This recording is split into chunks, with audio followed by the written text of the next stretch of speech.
Yep. Yep. Somebody called out Oliveira on his striking, breaking distance and stuff like that. So I think, and that's the reason why he was getting caught. I think Islam's hand defense was up. It's a simple fact that he was able to throw at the right time with good defense. That makes a dangerous fighter, keeping it basic. Let's go. What's up, everybody? Welcome to this episode of The Aftermath, where I'm going to be breaking down UFC 280, brought to you by the one and only JiMMYBAR, the best sports recovery bar in the world. Get your Jimmy on. I'd like to start off with none other than the main event, Charles Oliveira versus Islam Makhachev. What can I say about this fight? I do believe finally somebody kind of called Charles Oliveira on his bluffs. What do I mean by that? It's finally, because there's one thing that Charles does very, very well, but it also hurt him, and it also got him dropped multiple times, is the fact that he always breaks distance. He likes to be here. He's throwing his hooks. Like he's almost calling your bluff, but the difference was with Islam Makhachev was the fact that, yeah, he's not as elusive, not as slick as Charles, but his game plan was a little bit better. His hands were always up. So whenever it is that Charles got close, this dude was just swinging, and he was almost like dipping his head down and just pretty much securing the shots to eventually, I believe it was a right hand or a left hook, eventually dropping Charles, and then looking for his position, and looking for that front headlock, for that arm triangle that he eventually got. I mean, the transitions against the cage, the fact that he played the game with Charles and let him know, hey, I'm not afraid of whatever it is that you throw on the table, is what made Islam Makhachev extremely successful in that fight. I mean, that fight was only 2 rounds, but those 2 rounds you learned a lot. Looking forward now, more likely he's going to end up fighting Alexander Volkanovski. Volkanovski, you're going to need about a whole year, man, to really train for a guy like that. You really do. Because his art of these guys, they train mixed martial arts, MMA, but I know Khabib and all those other guys, they literally spend 2 hours a day on just top control, riding, controlling your wrist, getting rid of you. I mean, these guys are as disciplined as they come across the world, if not the most disciplined when it comes to a style like that. So I thought Charles did his best, but I don't think his best was as good enough for a guy like Islam. When you get a strong base like wrestling with top control, with a little bit of Sambo, with the judo mix, and you get all these different arts, and you're around guys like Daniel Cormier and a lot of great wrestlers when they come from Dagestan, it's an edge that I don't think people understand.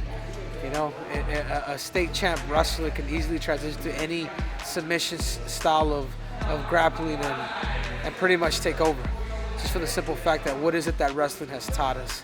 So again, this, like I said before, this was a strong base versus a well-rounded fighter, but it seems like that strong base was able to overwhelm that mixed martial artist.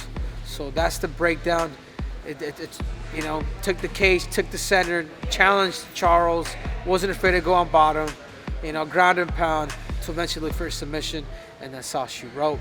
That was the main event, guys. That's my breakdown on that. For the co-main event, this one's pretty easy. I mean, it's a hard breakdown because TJ was hurt.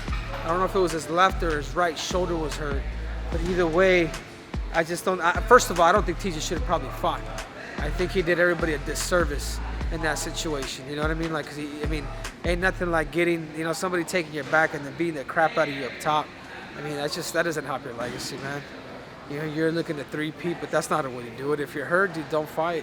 Take another crack at it. Like, adjust your training, dude. If you continue to keep tearing ligaments, dislocating your shoulders, you're training too damn hard. Stop that shit. Be smarter. You're older now. You're 36 years old. Trust me, dude. There's a smarter and easier way to do things. So that being said, it's hard for me to grade that fight, but what I will say was Aljamain Sterling is he was doing a good job of when he does get takedowns, which is what he does best. He does a really good job of already jumping and anticipating getting into his mount or crossing the legs when he's in a position. He cannot turn.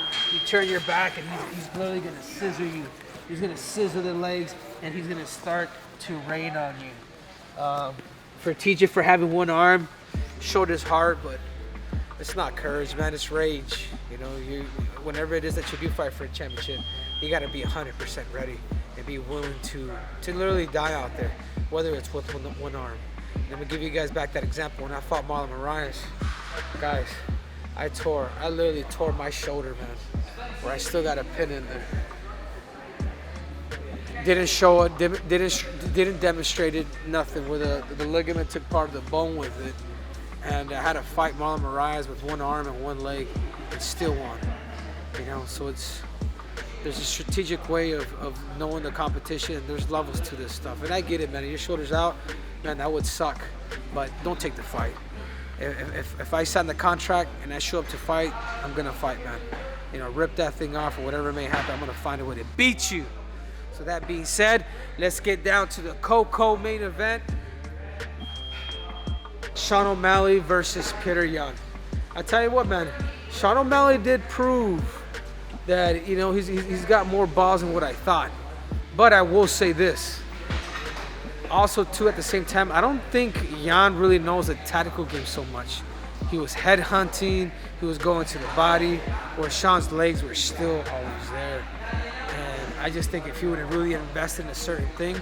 The other thing that I will talk about is Petr Yan did have Sean O'Malley hurt. He had Sean O'Malley hurt, and he decided to take him down.